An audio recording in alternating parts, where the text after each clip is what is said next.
We like to close out that betting show with a segment we call On the Mic. And of course, when it's me and Donnie, we get to argue about something. Donnie's got the day off, which means I'll argue with myself about something.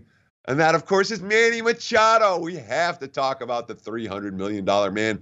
Did you see how the markets moved on San Diego? This is what they did.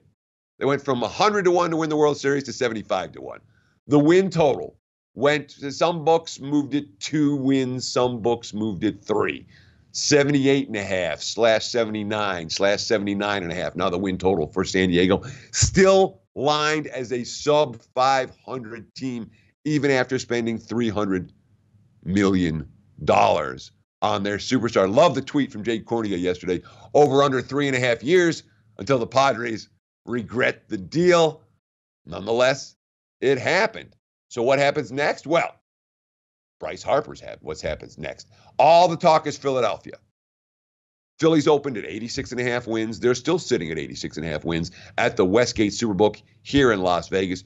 There is line variance if you shop around, but we're not talking about a Phillies team that has seen the market attention that they might get if the markets were convinced that Bryce Harper was going to sign here. Of course, this is a Phillies team that went 80-82 last year, a third-place team.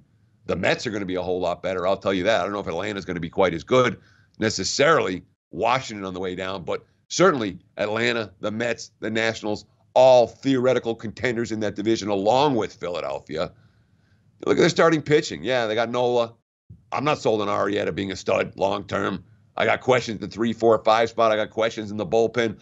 I've got questions all over that Philadelphia Phillies roster. Again, they're an 80-win team from last year. They're about to spend $325 million on Bryce Harper.